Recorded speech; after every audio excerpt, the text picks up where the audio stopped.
Hey guys, welcome. Today I am interviewing an author friend that I just recently made. I met her through another author through a Facebook Live I did with her, that I met her through a webinar. I mean, it just goes on and on. Uh, Amey and I were talking, and we feel like we both have a lot of really interesting things to share that our audiences would love. So I just shared something with her audience, and now I want her to share with my audience how to self-publish, like even like how to write a book, whether you should do fiction or nonfiction, what to do next, all the stuff. But she has many, many books published. She is a best-selling author.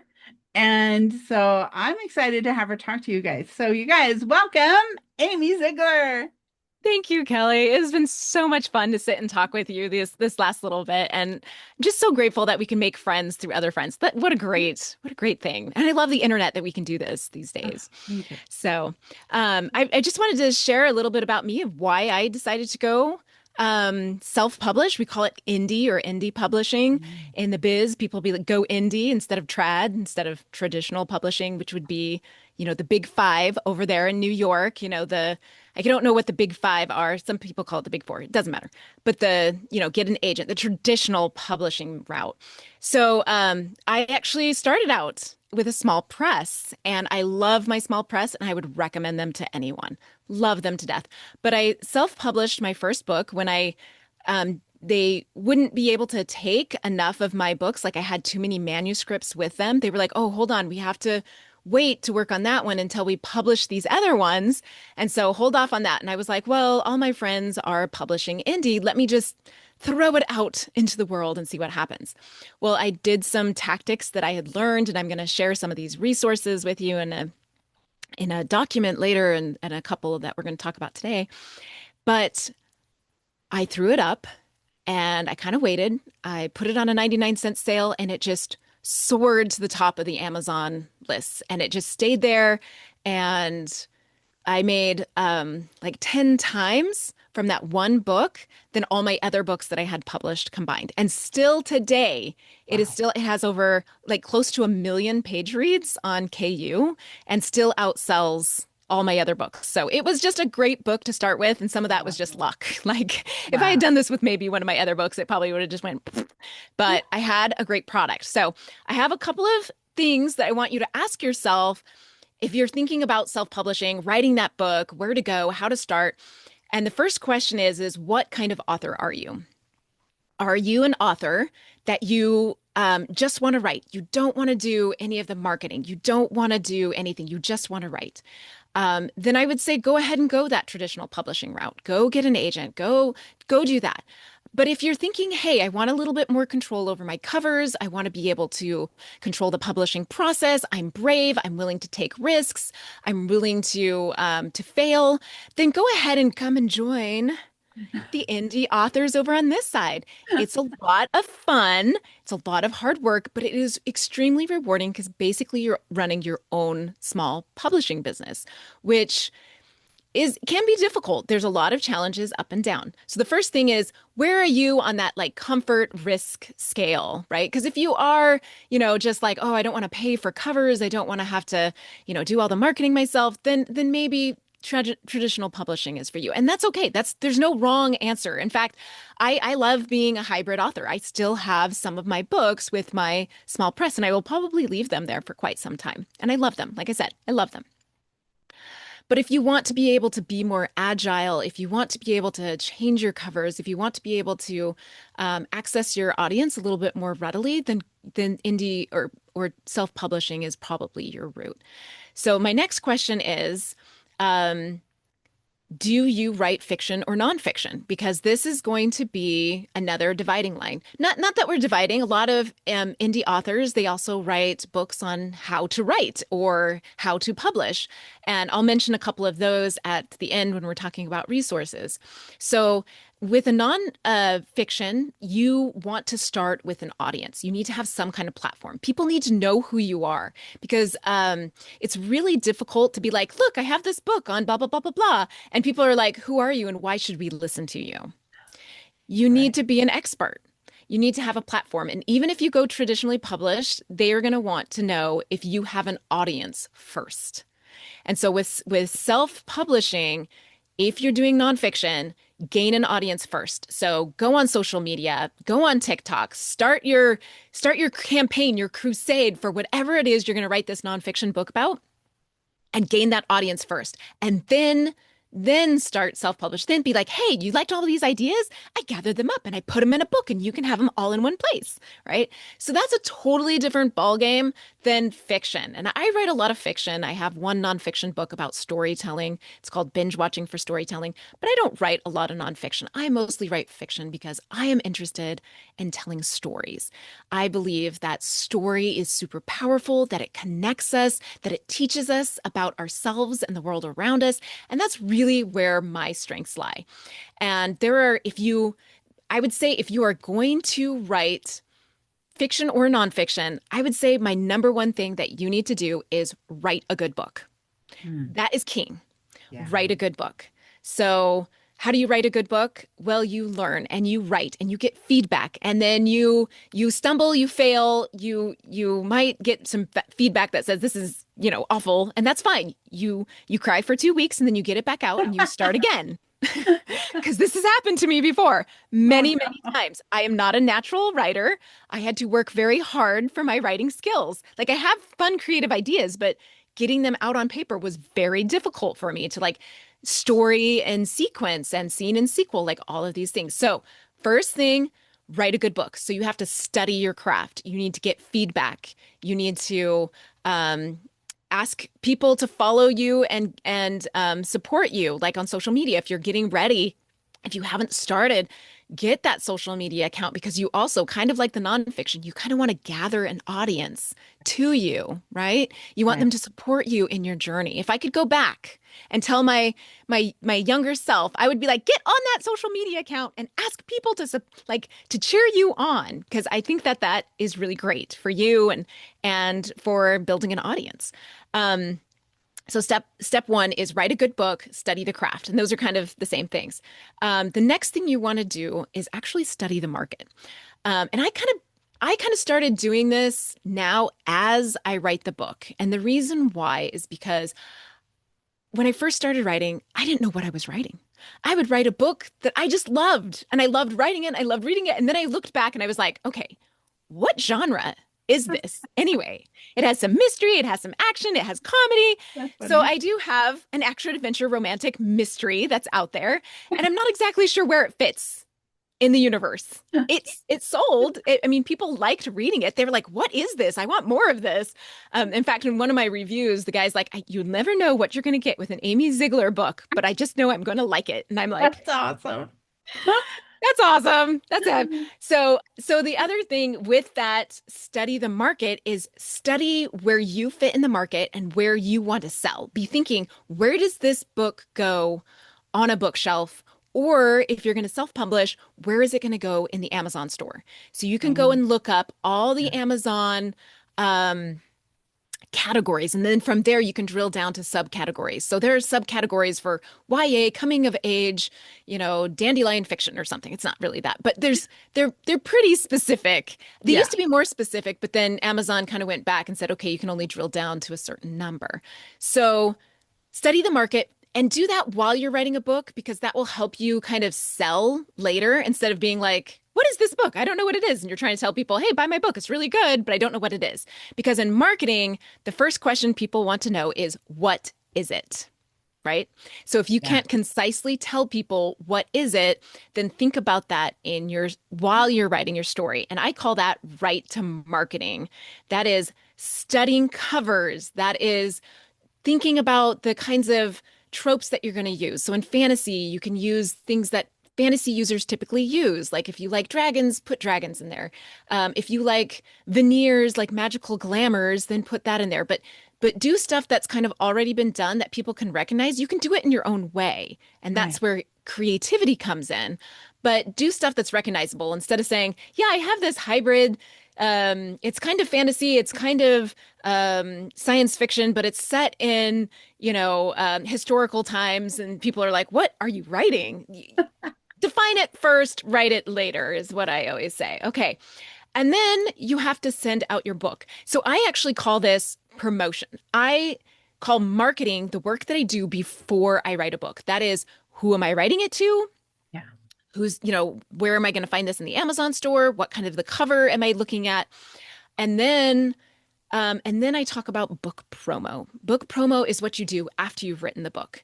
You're going to send it out to your newsletter. Hopefully, you should be getting a newsletter together. Like you can get people to sign up Absolutely. for your newsletter and support you in that social media, like, hey, follow my journey on my social media and on my newsletter. The reason you want a newsletter is this is especially important for nonfiction, but for fiction writers, you need one too, because whatever happens in social media, the algorithms change like every couple of years. And you're like, what? I used to get like thousands of views, right? Right. And they changed it up again. Your newsletter is uniquely yours.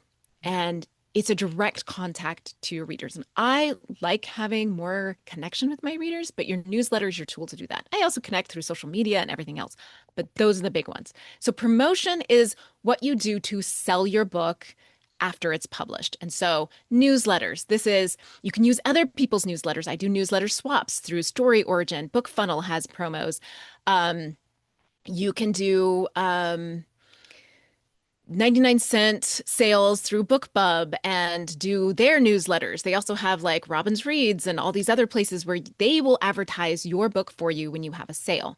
So Nice. there's a lot of resources, and I will just slam you with a whole page of like, look into these people. Yes, I Um, love that. and then step four, so you get there and your book bombs and you're like, oh no, I messed up. I didn't do it right, or I'm already past that stage and I've already written a book, but I don't know what it is and I don't know should I publish it or not. Yeah, go ahead, publish it. I don't care. It'll probably do great, or it might not do great. But then the next step is write the next book, Ah, right? yes. Don't just sit there and go, oh, my numbers are bad. Write the next book. Every time you write, you will get better. Every time you put yourself out there, you will get better. Like I started out, I wasn't a very good marketer. I wasn't a very good promoter. Both of those two things. I'm not a very analytical person. I'm more creative, which is kind of sad. It is you kind of need both. And so I really struggled like how I was like, how can you tell if a market is a viable market? And they're like, well, and I read some books on how to do the crunch the numbers to find out if it's a viable market. And but the next answer to all of those, is to keep trying. Don't let one failure or 10 failures keep you from achieving your dream of going out there and getting published, getting people to love the stories that you love to write. Because if you love to write something, somebody else will love to read it and they need your book. So I have a whole bunch of resources. I will just mention a couple right here, just as we wrap up. Facebook groups. I love Facebook groups. I learned so much from these Facebook groups, 20 books to 50K, the writing gals, the successful indie author. The first thing I tell anybody, go join these groups, fiction, nonfiction, anything, and just go read the boards. Don't say anything. Don't write anything. Just go read the boards. Read all the information, like the pinned stuff, because they have like pinned stuff at the top. Yeah. They have rules like no self promo. Please don't go in there and be like, hey, everybody buy my book. These are other authors. They don't want to buy your book.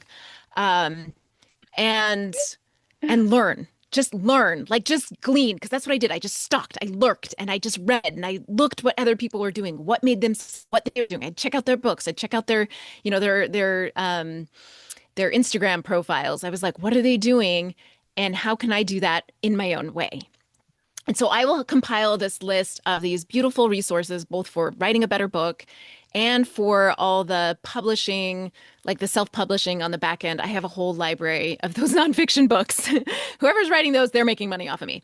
So, Ah, and I can share that link with Kelly and she can get that to you. yes. So yeah, that's my spiel on. Do you have any questions that I didn't answer in my little spiel, Kelly? Oh, gosh. I remember when you said KU, I was like Kansas University Oh because yeah. because I'm from Yeah. Kansas. So you've got a certain language that not everybody has. So what is K U? Yes. Yes. KU is Kindle Unlimited. It is Amazon's Kindle Select program. So when you publish, a lot of people publish straight to Amazon. I don't know if I recommend that first. Maybe I do. It's kind of hard. It depends on the author. If you are a simple person and you want just one stream of income from one place, then go for Amazon. Amazon's the biggest retailer of books, probably the whole entire world.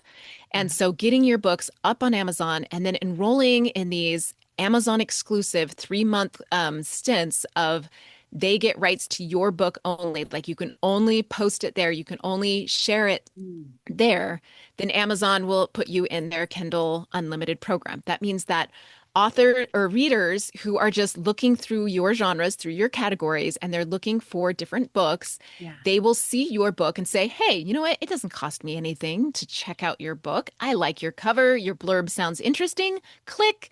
And for every page read that they go through, you get paid like 0.005% of a cent or something. It's like I think it turns out to be like about half a cent a page. I can't remember what it is. It's a number thing. Yeah. But in Okay. these some of these groups, they will post what the thing is and whether it's going up or whether it's down. And so you can make a hefty amount of money just being in Kindle Select and running Kindle's free promotion days, their 99-cent promotion things. And you can make, I know authors that are like, yeah, I'm only on Amazon. I only do Kindle Select. I only Wow. have my books in KU, and they're making really good money. And then I know other authors who are like, I am everywhere you can buy a book. I am in Barnes and Noble. I am in Kobo. I am in, let me Yeah. think of who else is out there. Everybody, Smash Books, I think, or something like that. Smash Words. I don't even know. I just look at my things and they let them pay me money. But so you also have to decide like how much work do you want to put into this? Where do you want to be visible? And then and decide, and you might say, well, I'm going to start out with Kindle Select and just kind of go with that and see how that goes, see if I can find an audience, and then maybe expand to a wider audience by taking them out of Kindle Select and being like, okay, now I'm going to distribute with like Barnes and Noble and those other distributors, Apple Books or Google Play or whatever. Yeah. So you just kind of have to decide what kind of author you are, how you want to reach your audience, where your audience is, and then plan and make that part of your plan of how you're going to publish your book and get your readers to find you. Awesome. Yeah. Okay. Cool. Wow, this was super helpful. I loved hearing this because I've Okay. written one book Okay, great. Hey, you've and written a book. That right there is amazing. thank you. And I did a small press. And Yeah. then I've written some other books that I just went straight to KDP, Kindle Direct Publishing. Yes. And nobody's ever bought any of them. Mhm. I don't know how to get people to go buy them, Yeah. but they're on there. Yes.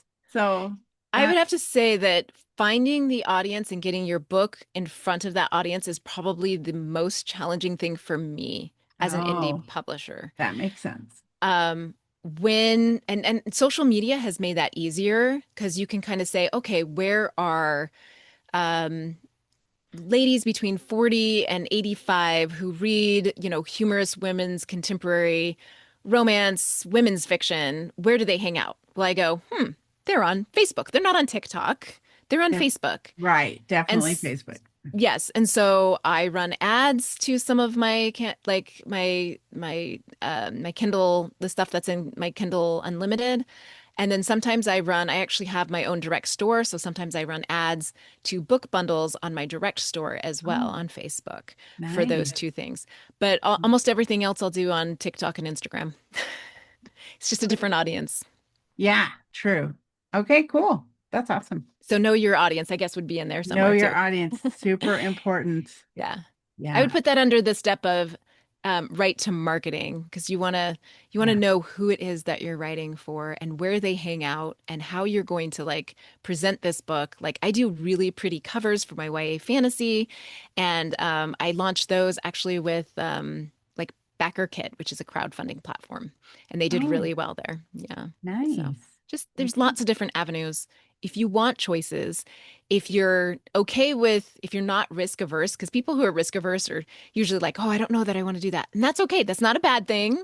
Like if Right. you're like, I want to be safe, I want somebody to do this for me, that's fine too. Like there's no Yes. wrong answer for Right. this. And you can just say, I just want somebody else. But finding your audience, gaining an audience, keeping that connection with your audience, I think is one of the most important things to being successful long term. Yeah. And for you, it's been Facebook to do that, right? I have, yeah. Facebook has been huge, and most of my like real friends still hang out on Facebook. I try so hard to gain traction on Instagram. I even took a little class on how to do Instagram. I still can't get Instagram to like pay off. But my TikTok, like I've sold a couple of books in my TikTok shop. I've like met some like gained an audience there. It's just weird. My biggest problem is consistency. Like I just really struggle with once I get into an idea, I'm like, oh, I got to focus on this, and I can't multitask. I'm a terrible multitasker. I can only focus on like one thing at a time. I know they say that women are supposed to be multitasker, but that is a gross generalization. I'm just saying that because I can't do it. That's funny. So, but Well, yeah. Any other questions? I feel like I might have missed something. Did I miss I don't anything? know. If I do have questions I think of later, I will message you. Yeah, Wow. And definitely. I'm really excited to see your list of resources. It's going to Yeah. be amazing. I've done a list of resources before, but I have to add a couple of more on there since I've done my Yeah. direct sales stuff. So I also have that to add. But yeah, Awesome. it's All fun. right. So if people want to find you online, of course, they can look for you on Facebook. Where else? You've got a website, right? Yeah, I have a website that is books.ameyziegler.com. And my Awesome. name is just spelled so goofy. Like my mom's, she's like, I'm sorry. Should I have not? I was like, no, it's fine. It's fine now. It's fine. I just have way too many E's in my name, is just all I'm going to say. But Amey Ziegler, basically Amey Ziegler author on TikTok and Instagram. I have a newsletter magnet there in my link tree on Instagram and on TikTok. So if you want to join my newsletter and you're interested in following my journey, you can just you can get one of those and that'll take you direct. Or if you just want to read a little bit of what I'm peddling, what I'm my Yeah. crack that I'm peddling here, you can check that out. All my link trees have my free readers magnet for both Awesome. sweet contemporary and my YA fantasy. I have those two pen names, so published. Okay. Great. Well, this is really helpful. Okay. You know a lot of helpful information. Thank you for sharing it. Ugh, I feel like I've only scratched the surface because like I each one know, of these I could drill down and do a right? whole like webinar just on each one of these Seriously. things. That's why I was like, I will give you an overview. So we're You not could here all do day. like a week-long masterclass. Yeah, for reals. And I Seriously. do like I do teach at conferences and I love teaching because it's fun to introduce new things to people that they're like, wow, I've never tried this before. I want to try Yeah. it. So I love that. I love it. It's fun. Amazing. Yeah, well, thank you so much for You're inviting me welcome. and Thank having me you come so out. much. Yeah, been Definitely. fun. I've enjoyed this. All right. Cool. All right. Well, bye everybody. We're going to stop recording now.